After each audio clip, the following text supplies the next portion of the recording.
This holiday season, as the world celebrates in so many ways, some families are facing it apart, feeling the weight of loneliness. At a miracle of a community that cares, we are creating a space where everyone, regardless of faith or background, can share in the joy of this wonderful season. Join Santa and leaders from all walks of life for stories, special shout outs, and heartfelt messages from loved ones near and far. Children are taking the lead with art and fun, helping us bring the gift of books to children everywhere. Children in hospitals, children to families of all faiths, and to fortify traditions of families.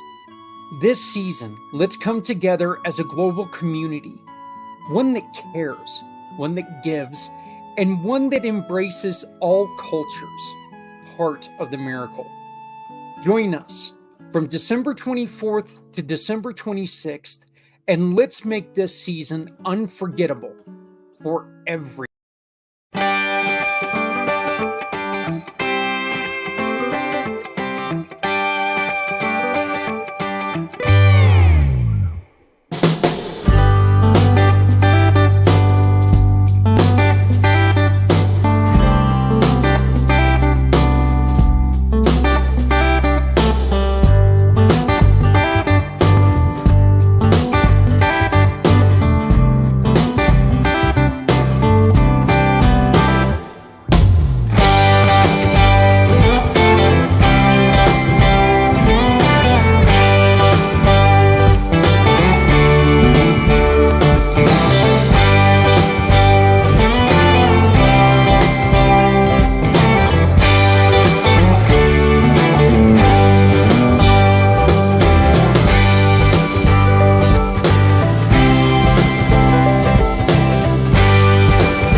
Hey everyone, my name is Zach Clayton.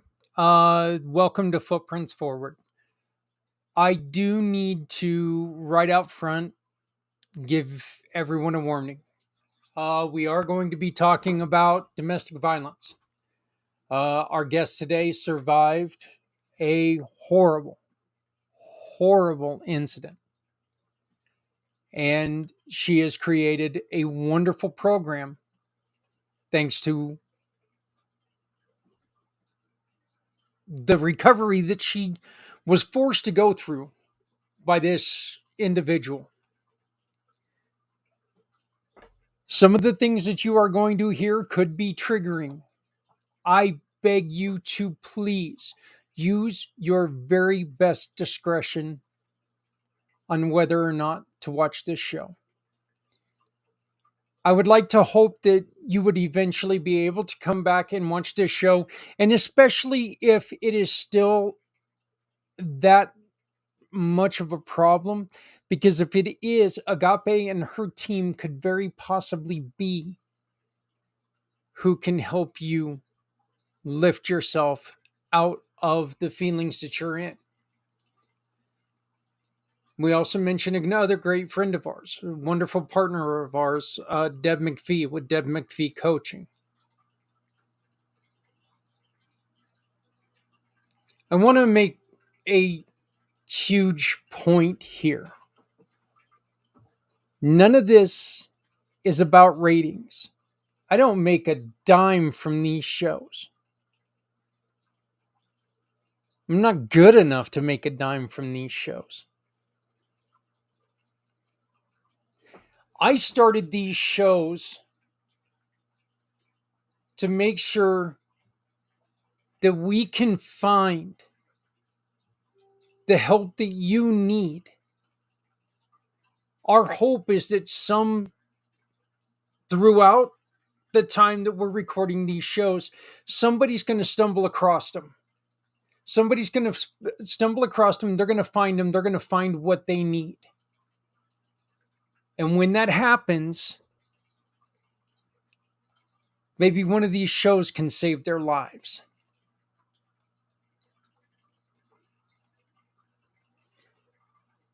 Agape went through hell She went through hell. But folks, she went through hell so she could help you not go through hell.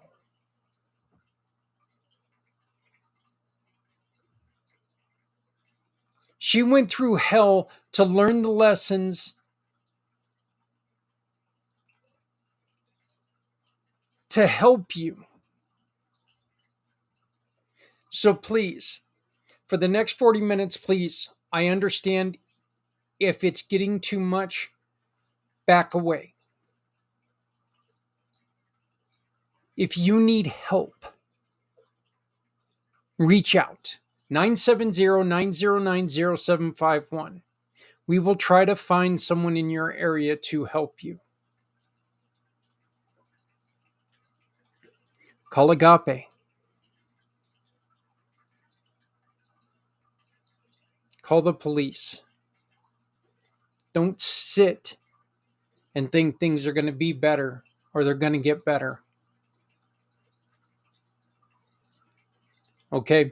We do not have, as I don't know what it looks like on the outside world there, but on the inside world, we've got a new program. We got rid of our old streaming program, and thanks to our great friend, Jan. Thank you, Janice. Love you. We are trying a new program, and so far I'm liking it. I think it's kind of neat. I'm still pressing the wrong buttons and can't figure out how in the hell to play a video.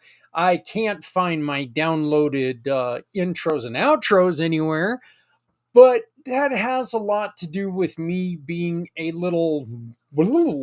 Okay, that has nothing to do with this program.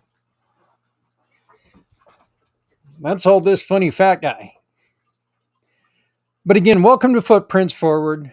Our mission is to make sure that you understand that no matter how softly you walk, you always leave footprints. There is no such thing as nobody's going to miss me. Nobody's going to care. I didn't do anything. This is a show that I'm going to tell you something. It's a hard show to do sometimes. This was not one of my harder interviews. It sucks to hear her story. It sucks to hear what she had to go through.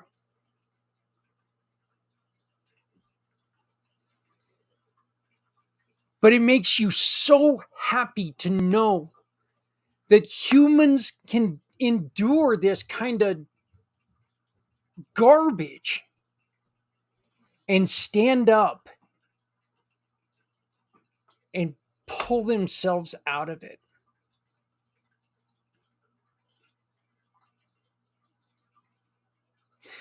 Before we get going,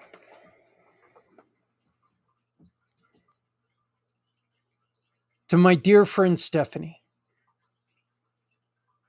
my partner in a lot of these shows,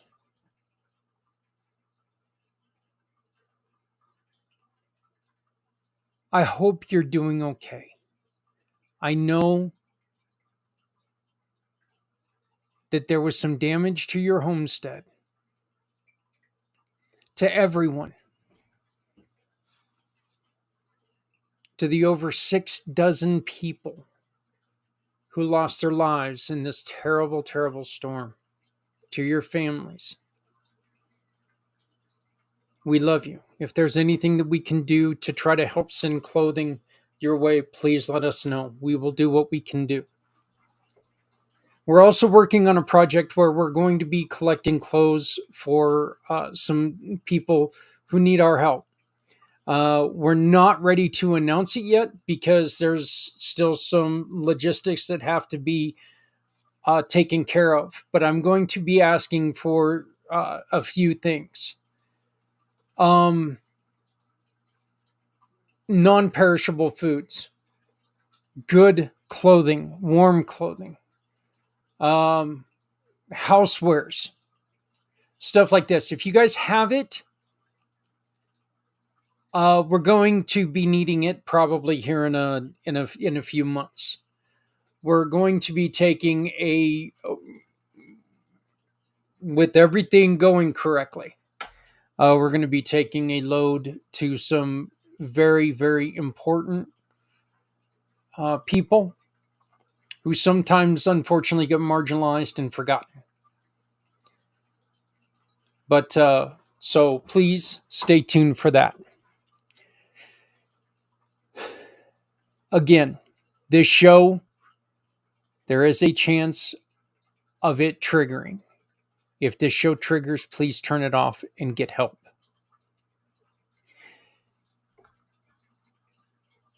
You can find more about what Agape and her team does by visiting their YouTube channel, youtube.com, and just go to Confronting Domestic Violence.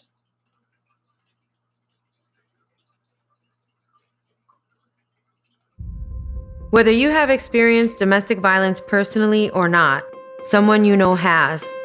Your circle of family, friends, acquaintances, 1 in 3 women and 1 in 4 men will experience domestic violence at some point in their life. Physical abuse is only one of the many forms of domestic violence. Survivors also report experience of verbal, emotional, spiritual, sexual, financial, electronic, and so much more. Domestic violence does not discriminate. It can leave you traumatized and devastated, mentally, emotionally, financially. You can find yourself homeless, jobless, helpless. The list can go on. There's blankets of insecurities, triggers, doubts, and other residual effects that become hurdles that impact our life as we do our best to move on. Many people associate butterflies with a sense of freedom. We've been taught along the way to focus on the transformation that takes place inside of the cocoon. I invite you to take a moment to conceptualize all the odds the caterpillar was up against and needed to defeat in order to get to a safe place, to build its cocoon and actually experience the transformation. My name is Garcia. I am a mother and survivor of a double attempted homicide. Now, I'm dedicating my life to take yours to the next level by experiencing post-traumatic growth to begin a new chapter in your life. Let's get started on this journey together. Community to make a difference. Nobody should suffer alone. Please scan the QR code.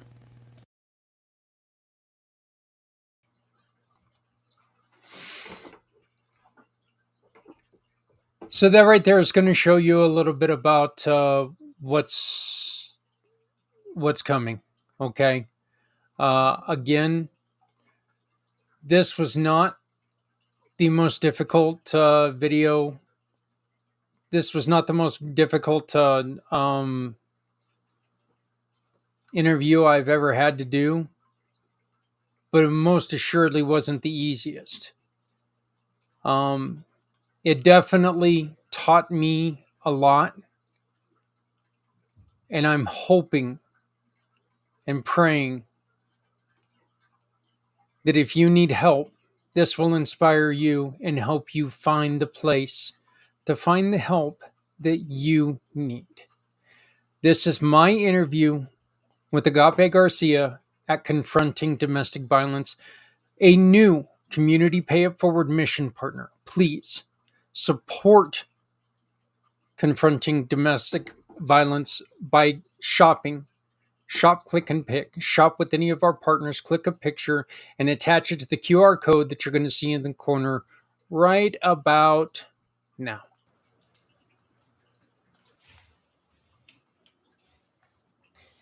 Hey everybody, it's Zach Clayton with Community Pay It Forward, Community Dare to Care, and the PAC channels.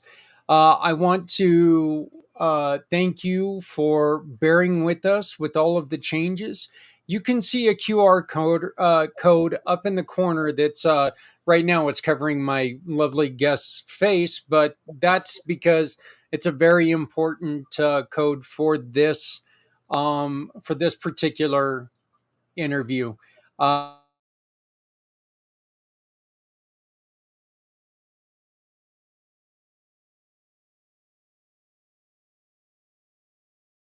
She has started this program and confronting domestic violence, and we're going to be getting into the story a little bit here through this podcast. But she is our guest here today on Footprints Forward. I would like to welcome Agape. How are you doing, Agape? I'm doing well. Thank you for asking, and thank you for having me here. You know what? I greatly appreciate you working with me. We were supposed to do this the other day. It just didn't work out. But we will, we'll go with what we've got. So, Agape, you started confronting domestic violence after there's no other way to say this, after a horrific events going on in your life. Can you please take and walk us through what you're comfortable walking us through with there? Sure, no problem. Thank you for this opportunity. I will start by saying that this organization was born from the ICU unit about 3 years ago.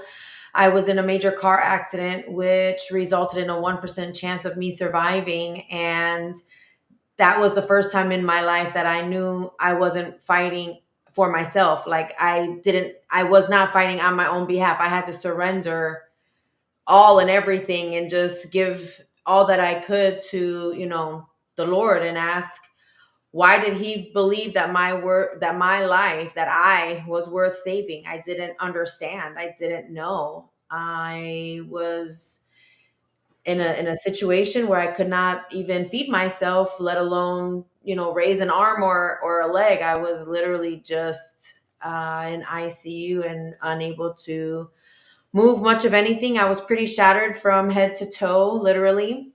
And I had many prayerful moments in that time of my life. And it finally came to me that I had a story to share. I had a purpose to live and a impact to make with the community of parents and people who are dealing with domestic violence. I survived a double attempted homicide when I was 8 months pregnant, over 1,000 miles away from home. That was close to 20 years ago. And so I had lived under a rock since that moment of fighting for our lives. And when I say lived under a rock, I mean literally never even had MySpace. I was not on social media. I convinced myself that social media was just a advertising platform, and that's the last thing I wanted to do was advertise where I was and what me and my kids looked like, let alone what the heck we were doing. So my entire life from that moment became all about protecting and providing for my children. And so I definitely, over the past 20 years, went through some serious uncharted waters and experienced an abundance of I don't even know what to call them, situations, loopholes, survival mode, extreme independence, self sabotaging. I mean, Yeah. you name it. There's a lot of things that, are post, trauma. And I focus on post traumatic growth, by the way, since I just mentioned that. PTG. Everybody's familiar with PTSD. Not a lot of people are familiar with PTG. It's post traumatic growth. A lot of us actually have that within us, makes us stronger, wiser, as it relates to, our experience and, doing something about that. So that's pretty much where I am today and how confronting domestic violence came about. I mentioned when you and I talked last week that I, flat out in love with your terminology of the post traumatic growth. I love that because it's not, it, everybody has a right to play victim, to be a victim, not play. And forgive me for saying that, not play, but be a victim. Everybody has that right. But after a while, you've got to get over being a victim. You got to get back onto your life. Agape, you're a mom. You have a life that you had to get back to, and it scared you badly. How how difficult is it now that your daughter is getting out there into the world a little bit? Are you like the mama bear protecting her? Are you kind of like, what is that like for you? Sure. I actually will answer that, but I wanna respond to something else you Yeah, mentioned just a please. moment ago, and that was. Are we live or are you pre-recording? No, we're pre-recording. This goes on here in about an hour. Okay, so you don't edit. No, I don't. I wish you told me that before. I love this. Okay, okay, audience, you're seeing the real deal here. Hey, look, they've watched me sit there and go, and then after a Okay, while, I okay, just okay. realized that I'm sitting there looking at like the hairs coming out of my nose or Right? something. I'm So like, oh my they gosh, I'm as they're red as a used to this tomato with right me. now. Okay, so I want to talk about the word that you use as it relates to victim, and everybody has the right to be a victim. I don't think everybody has a right to be a victim, but I know what you're saying. I'm just playing off the words. But yes, I have this outlook of, that journey of, when you are a victim, you really don't realize that that's what's happening, right? It's you have to reach a threshold, and everybody has their own threshold that they reach until they realize that they are in a situation where they are being victimized. And that is what really takes that large heaping step in that growth, because once you realize that you are a victim or that you were a victim is when you're actually stepping into that stage of realizing I am no longer a victim. I was being victimized. Okay. And then once you start getting that strength and that confidence, and you are starting to see the bigger picture of things, you might start feeling some emotions of anger or frustration or questioning who you are, or calling yourself names because you couldn't see it or didn't detect it or things of that nature. All those things are very normal. And when you're in that space and you're like getting back to your, self efficiencies, you are then becoming that survivor. So it's like a staged type of transitional growth. You're acknowledging that you were a victim, you're realizing that you're in that stage of when you realize you were victimized, and then you step into that survivor mode. And eventually when you're in that survivor mode, you register that at some point in your journey, and then you become this like warrior. Okay, so so I would like to believe that's kind of where I'm at with the post-traumatic growth journey in that. So when you said, how did that make me feel as mama bear, and how did I get through that situation that, changed my life in a matter of 15 minutes, right? So I will happily go through that with you to really mirror what I just said with those stages. All right. So I was born and raised in Chicago. All right. I was in the not so great neighborhoods most of my life. When you're not in a good neighborhood and you have the opportunity to leave that neighborhood, that's a definition of making it. Okay. So when I traveled 1,000 miles across country to get out of the neighborhood and make it, right? I was working full time. I was in school. I was raising my daughter. I was 7 months pregnant, and I was, very independent. I was dating the gentleman. We had been together for a couple years already. We were planning our future. He was offered the job. He went first. I waited until my daughter was on her spring vacation, and then my semester was over, making sure that everything was done very methodical and responsible and as seamless as possible. So it took about 3 to 4 weeks for my items to arrive once I drove across country. And during that, 3 weeks, I'm settling in, making sure that my daughter is, transitioning well in her new school. I'm acquainting myself with the neighborhood and getting to know, my new doctors and things of that nature. And when my items arrived and I was unpacking, I came across items that belonged to somebody else other than me. And I did not recall my the father of my child at any given time telling me that there was any family or friends at the house. So my heart was beating fast. I was going through extreme anxiety. I had a million things going on in my head because I had just voluntarily left my job, my school, my friends, my family, and everything and everybody that I ever knew around me. And so when my daughter went to bed that evening, I waited until the end of the day to have the conversation. I said, hey, while I was unpacking my stuff, I came across belongings that are not of mine, and I would like to know who they belong to. And I was accused of going through his stuff. And I said, I'm going to repeat myself. I found belongings while I was putting my stuff away. And before I could even finish my repeating myself, I was already on the floor. He was sitting on my stomach, straddling my 8-month belly, and with his left hand around my neck and his right hand closed fist punching me over and over to the head. And I was squirming around, and all I remember is my daughter's voice, Mom, Mom. And I never heard that tone of fear in my child's voice before. And that gave me She-Hulk adrenaline, okay, to fight for my life because I did not want her to come down those stairs and see what was going on.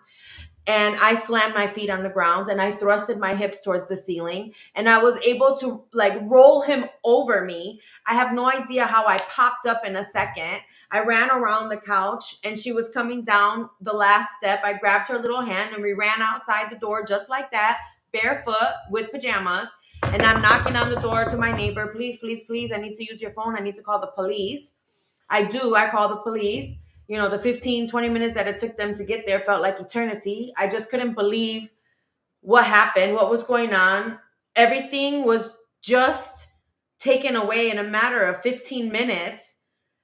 I didn't even know if my baby was okay, if I was going to be okay, if we were going to be okay, if I could even have a baby at this time in my life now that I'm in this extreme survival mode with my, 8-year-old daughter here. And it was horrific. It was the most devastating thing I could say that ever possibly happened. And I don't have sisters, I don't have brothers, I don't have cousins. I'm an only child, and I'm come from a very dysfunctional family. And so I was truly by myself. And plus my good friends that, I do consider to be, very close at just as family. Even them, I didn't call much of anybody. I didn't tell anybody. I was ashamed. I was embarrassed. I couldn't go back anyways. I'm high risk. So I can't say, to make a long story short, because there is no such thing under these circumstances. However, I'll say that, I did not realize that when they put the handcuffs on him and he was being taken away, he didn't have to worry about what I was about to be worried about, which was shelter, which was heat, which was electricity, which was food, which was everything that, one requires in order to, live. And so while he was taken away and had all those things in jail, I was stuck. I was stuck trying to figure out what was available for us. And I was in line. I was in line for food stamps. I was in line for any sort of financial aid. I was in line for housing. I was in line for anything and everything because I had nothing. We didn't even share a bank account. I had nothing. So it was a very hard fight and battle uphill. And I can honestly say that if it wasn't for the childhood that I had, which I just shared with you, being an only child in a not so great neighborhood, what you don't learn behind the door and at home, you'll definitely learn on the street. If you do not learn respect in your home, you will learn respect outside your door. Yep. So I'm very clear on, that. So if I didn't have that rough upbringing, that survival type of make it through the wilderness childhood, I probably would not have been able to have the ability to endure and really be built for the fight that was ahead of me as it relates to fighting for my rights, protecting my children, not giving up, and keep calling every single phone number possible. I mean, I probably called over 1,000 numbers, 1-800 numbers before I was able to actually reach somebody to help me. And I navigated so much over the 20 years that I've, since I've experienced that incident. And you can only imagine everything that was planned as a life and a future, was out the window. I didn't even care about school anymore. My career was out the door. It was just, what can pay the bills? How can I provide? How can I stay, under the rock, under the radar, and get back to school and provide for my kids? And with doing that, I was exposed and experienced to, or I don't want to say experienced, I am experienced now. I was exposed to a lot of different opportunities and things in different realms as it relates to the jobs and the communities. So little did I know where my life was going. It was second by second. I couldn't even do day by day. It was literally like hour by hour. Okay. Yeah. I mean, it's insane to live under those circumstances. And so in complete survival mode and extreme independence, taking on the world and putting everything on your shoulders seems like the right thing to do, especially when you don't trust and when you feel like you can't trust. And that is a part of that ripple effect of, being victimized, because you gave so much trust and you gave your life and you gave, you know, your vulnerability, and it was robbed, it was shattered, it was destroyed, and it takes a while to rebuild. And you know I've learned that when you spend your time wondering, why did they do this, why all these why questions, right? Why did they, and why did I, and why didn't we? Those questions is when you're there, that's how you know that you're going through that transition, because you're really trying to make sense of things. And I'm here to tell you that it's almost impossible. It's almost impossible to understand the way that somebody else's brain works, or what their motives are, or why they do what they do. And the less time that you spend wondering why they did what they did, or why they acted, the more time you can spend on forgiving yourself for whatever you're mad at yourself about. Again, you can't control what other people do. You can only control you. And when you move out and you physically are no longer in the environment and you're moving on, everybody seems to come across almost like a blanket of just pure insecurities.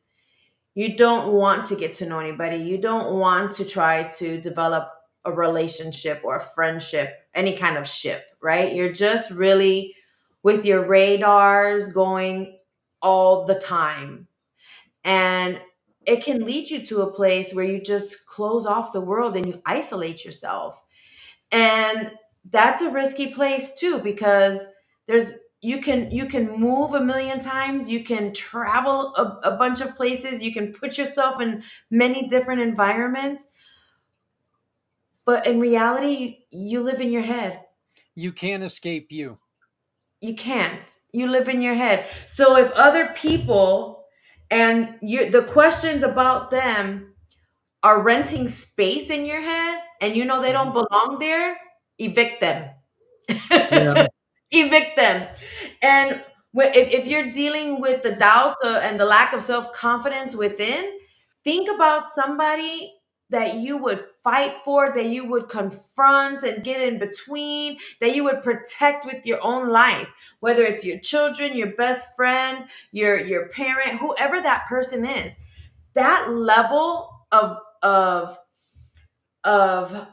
energy, that level of what's the right word that I'm looking for, like protection that you would give that person, is the same exact love and protection and fight that you need to give for yourself.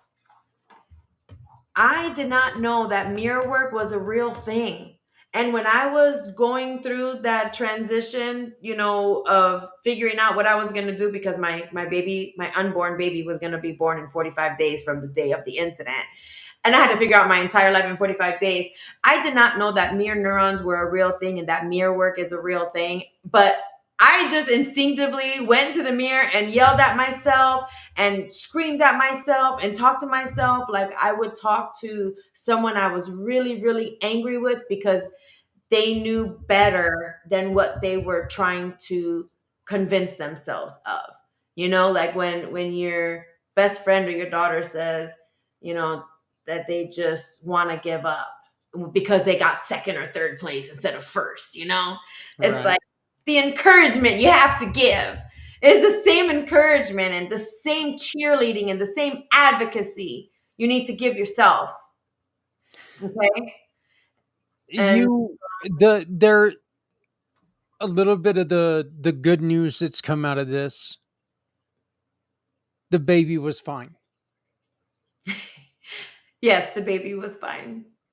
So I had a planned C-section. I actually talked the doctors into um, having the C-section 14 days prior to the actual due date, because I was just so stressed out, and I believed that the baby was better yeah, off outside of my emotional, insides.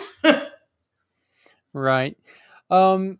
You started confronting domestic violence. Can you tell me what the sole mission of confronting domestic violence is? Yeah, the sole mission of Confronting Domestic Violence is to provide real time resources to real time victims. And if they have a safe place to go and not the means to get there, and they have children, then we will help provide those relocation services to get them to their safe location. I don't believe that any parent should have to leave everything behind when moving for safety. That was a huge gap, in my personal life. So I really want to be able to bridge that gap. Yeah, and I can imagine that's why it was so important to you, because you didn't feel like you had that safe place, and you may not have had that safe place. So, um, what since your accident and in the last 3 years, I've looked on your website.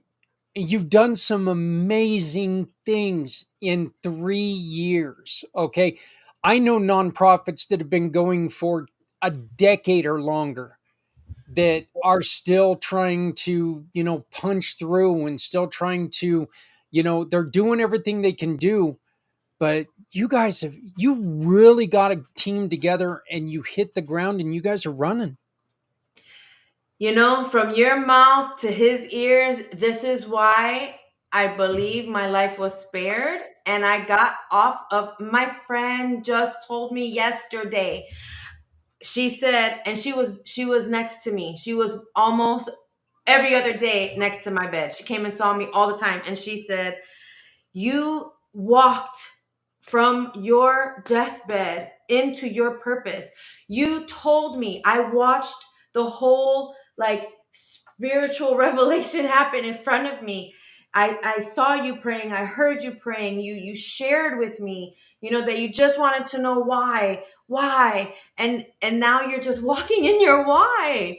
And I said, you could never have convinced me that this would be where we are today, because to your point, I have heard on numerous occasions, you guys are only 3 years in existence from Yep. your date of 501c3 status. What?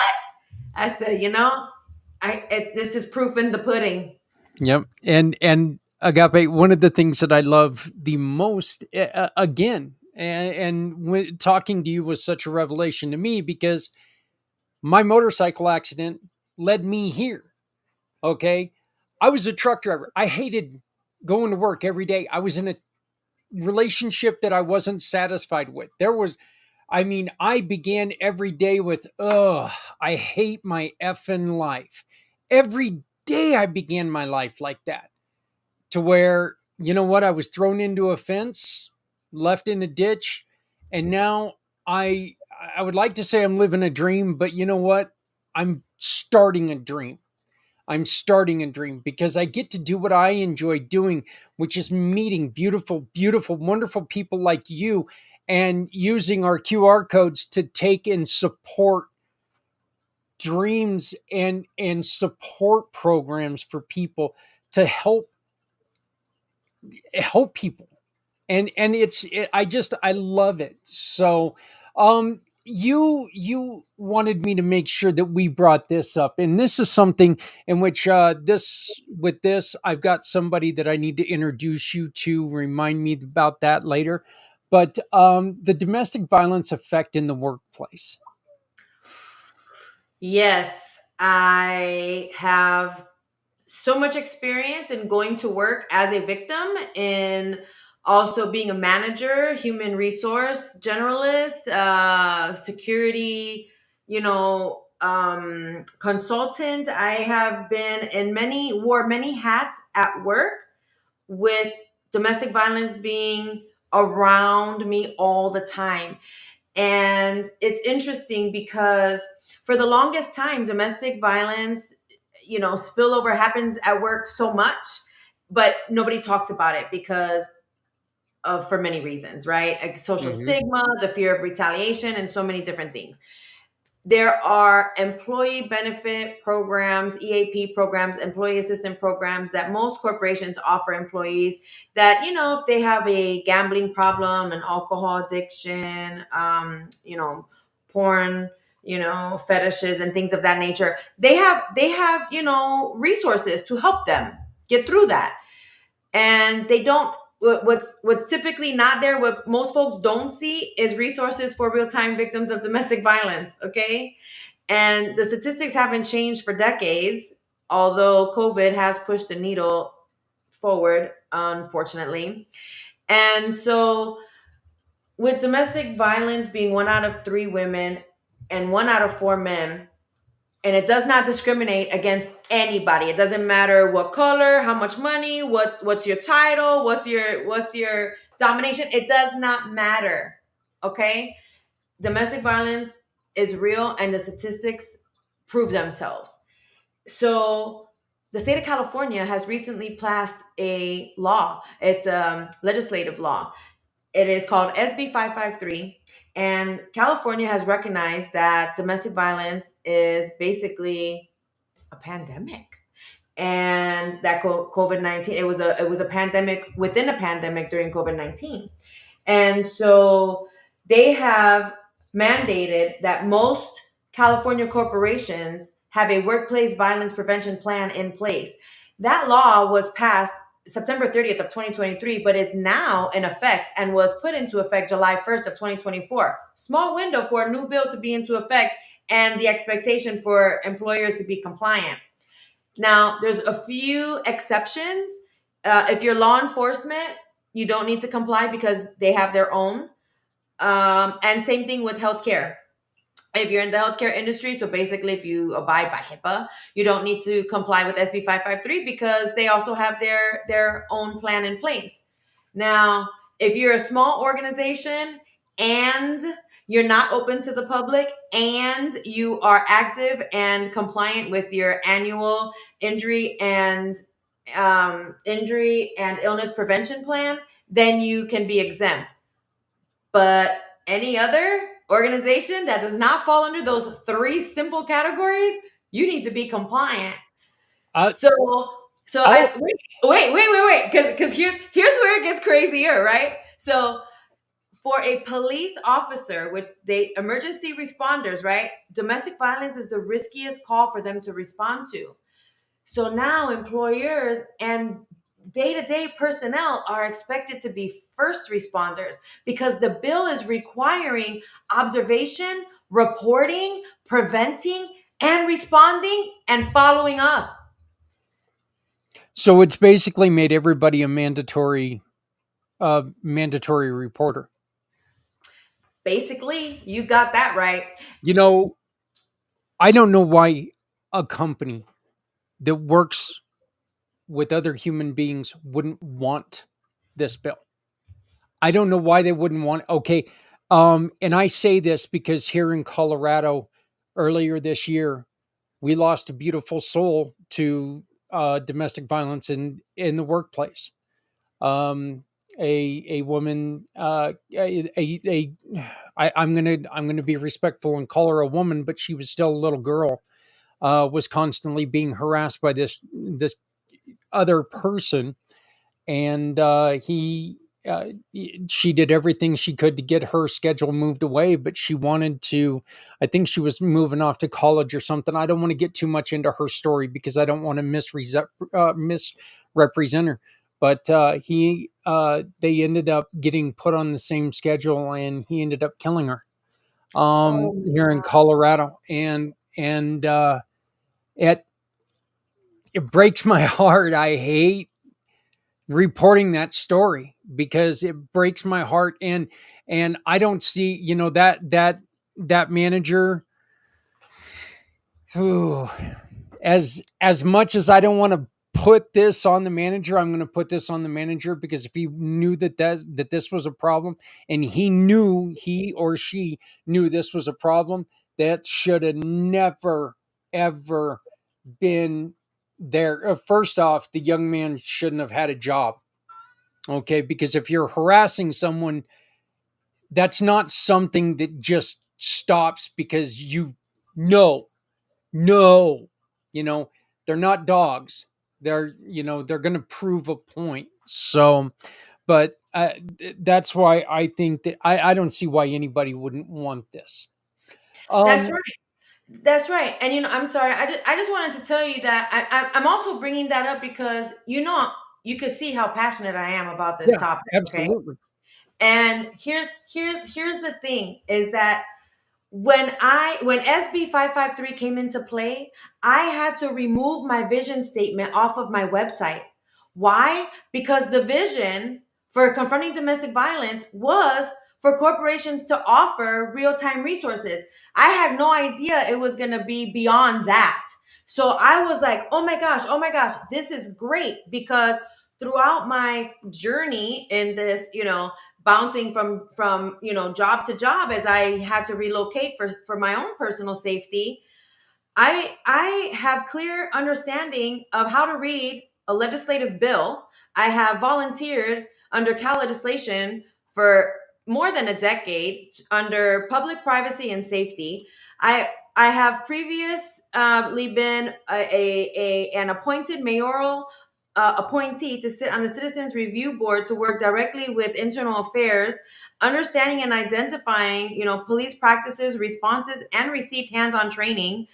I also had a physical security company, so I'm very familiar with, the guard services and how to get senior leadership involvement for company policies and things of that nature. I hold an active BSIS card. I am, still with the InfraGuard. I have just and I'm running this nonprofit. I'm staying active in the community. I know so many different, programs and resources available. So I'm looking at now providing like a full on service. I'm collaborating with multiple nonprofit organizations so that we can act as a community of referrals to help prevent the cycle of return for these people who are being abused and staying in fear or going back because of fear. And then I'm providing this consulting for SB 553 to help corporations be compliant, meet the mandates, help train the right people the right way, and help save lives. The fines are staggering. They start at 12K. They can go all the way up to 160K for like just complete negligence. And any whistleblower can call and have them come a knocking. So, and then I would love to have confronting domestic violence as a resource for people that are in need. And I'll be that third party, reducing the liability for the corporations and then providing the services for, their people. Full a full round service. Well, Agape, the one person that I really want to get you with is a really good friend of mine, and why it's not. Uh, it's because I got to add it to the screen. But this is. Let me. Uh, I don't know what I'm doing yet here, so please forgive me. It's a new Yeah, platform. it's a new program, but you know what? It's working. But Deborah McPhee here, and I will make the introduction to you. She, like yourself, her ex-husband hired a couple gentlemen to end her life, and she was sexually assaulted and basically escaped her captors. And now she tries to help people in the workplace to maintain safe workplaces. So I cannot wait to introduce you to her. I think you two really have a lot to talk about, but you can get a hold of her on our website by going to McPhee Coaching in the search bar, and you can learn more about Deborah McPhee. But this is so very important. I know that I've got to let you go, and that's sad because I've really enjoyed this.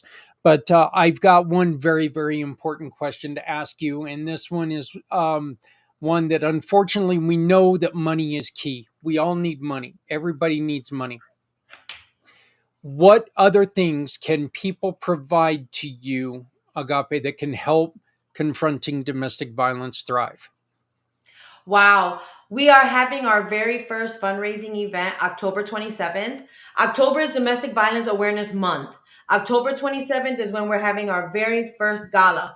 We're having, please check us out on our website, confrontingdomesticviolence.org.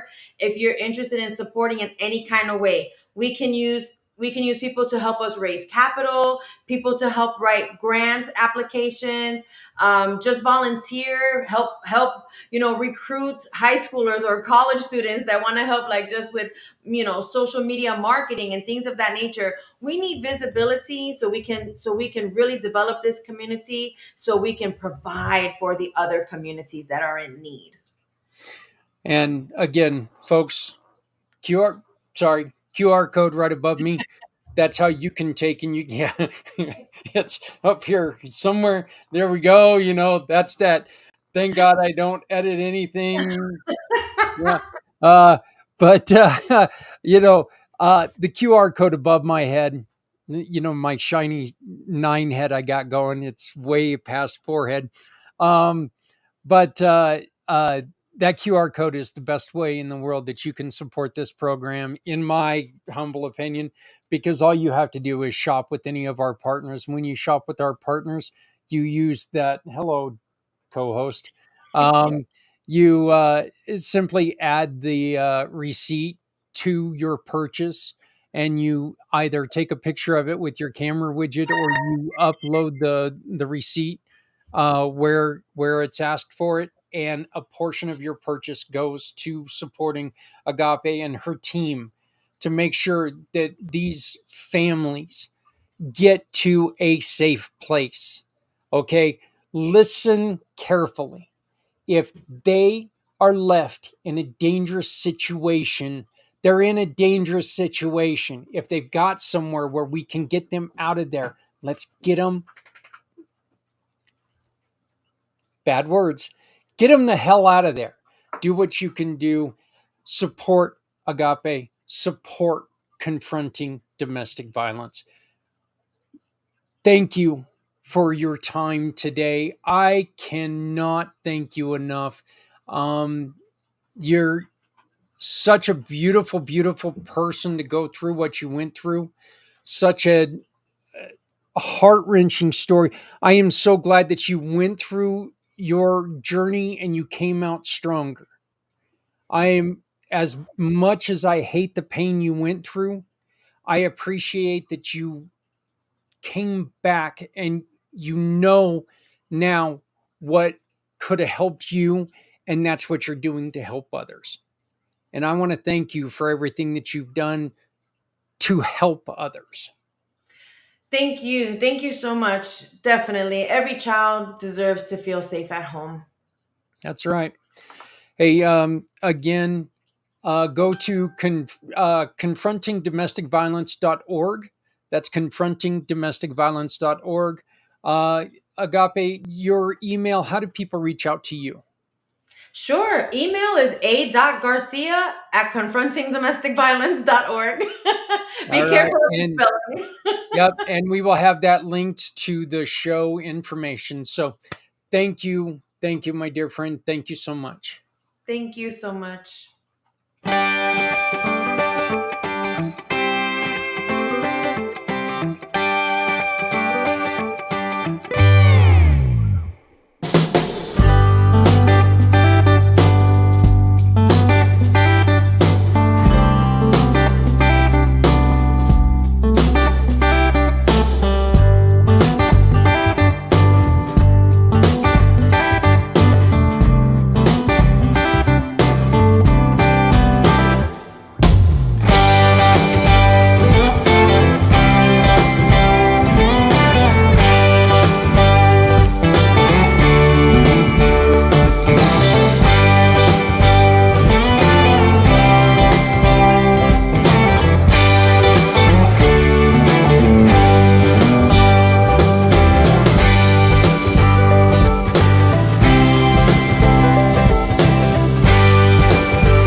It really never ceases to amaze me how people go through these situations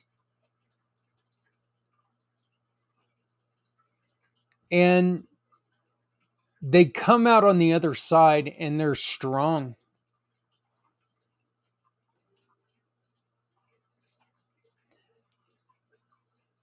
But there is an unfortunate part to that as well, that other people go through these situations and they never come out of it. Go back to our friend Holly Miller. Holly's built a wonderful life for herself with her family, the love of her family, and all the hard work she does.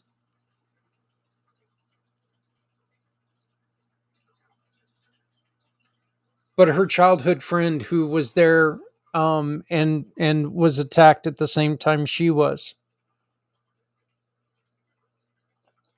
her life spun into addiction and unfortunately her untimely loss.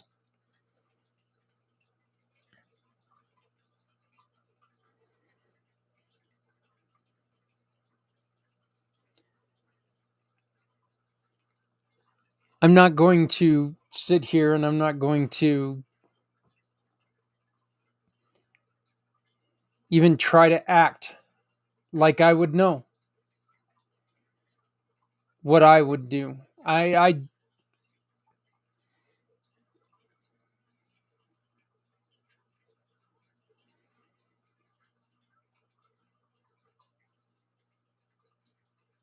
But the one thing I can tell you is that we have talked to a lot of individuals who have been through some very, very difficult stuff. And I hope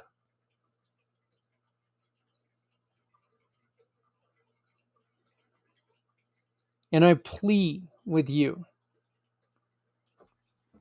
if you've been through a situation and you'd like to get it off your chest and you would like to help others by letting them know, hey, look, our situations may have been a little bit different, but this is what I did. This is how I worked through it.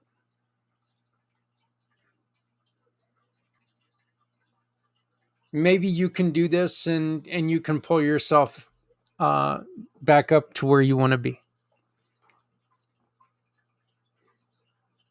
If that's what you want to do, please follow the link below, and let's tell your story.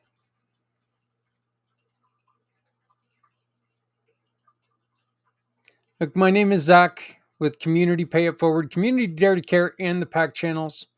I want to thank you so very much for joining me this week for Footprints Forward. Please remember, if you're not helping someone, you're hurting everyone. Nobody needs to go it alone when we all come together. We'll have all the intros and outros back next week. But until then, goodbye. This holiday season, as the world celebrates in so many ways, some families are facing it apart, feeling the weight of loneliness. At a miracle of a community that cares, we are creating a space where everyone, regardless of faith or background, can share in the joy of this wonderful season. Join Santa and leaders from all walks of life for stories, special shout-outs, and heartfelt messages from loved ones near and far. Children are taking the lead with art and fun, helping us bring the gift of books to children everywhere. Children in hospitals, children to families of all faiths, and to fortify traditions of families. This season, let's come together as a global community, one that cares, one that gives, and one that embraces all cultures, part of the miracle. Join us from December 24th to December 26th, and let's make this season unforgettable for everyone.